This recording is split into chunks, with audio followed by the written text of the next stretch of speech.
Good morning বন্ধুরা, একটি ঝলমলে দিনের শুভকামনা নিয়ে আর একটি নতুন ভিডিও নিয়ে এসেছি। বন্ধুরা, আজ রবিবার, খুব সুন্দর একটা ছুটির দিন। সকাল থেকে সবাই খুব ফুরফুরে মেজাজে আছে, প্রকৃতিও বেশ ফুরফুরে মেজাজে আছে। সকালে যদিও আকাশের মুখটা একটু ভার মতো ছিল,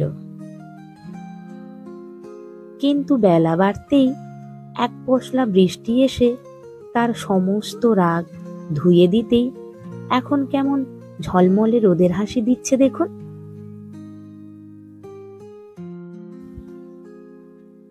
সকালে ছাদে এসে বেগুন আর ঝিঙে গাছের দিকে চোখ পড়তে রান্নার মেনুটাকে একটু অন্যরকম সেট করে নিলাম। আজকে আমি ভাবছি বাড়ির সবার জন্য আমার নিজের হাতের ফলানো সবজির একটা পদ বা আইটেম রান্না করব। সেই মতো কিছু ঝিঙে ও বেগুন হারভেস্ট করে নিলাম। কেমন টাটকা তাজা সবজি দেখুন, দেখলেই মনটা ভালো হয়ে যায়। আর এই বেগুনগুলোতে তো একটা কোনো দাগ ছোপ বা পোকা লাগা কিছুই নেই, একদম পরিষ্কার। বেগুনগুলো মনে হচ্ছে আর একটু বড় হতো, কিন্তু আমি ছোট অবস্থায় তুলে নিয়েছি, কারণ আমি যে তেল বেগুনটা করব তার জন্য ছোট বেগুনটাই বেশি ভালো লাগে।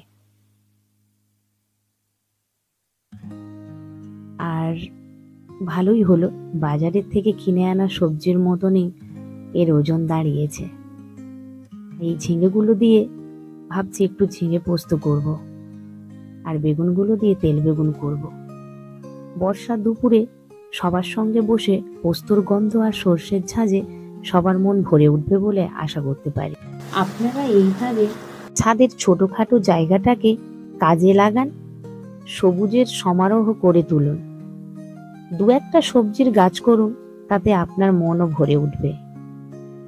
আমি এই দুরকম সবজি দিয়ে দুটো পদ তৈরি করেছি, যার ছবিটা আমি আপনাদের সঙ্গে শেয়ার করেছি, কিন্তু দুঃখের বিষয় স্বাদের ভাগটা শেয়ার করে নিতে পারলাম না।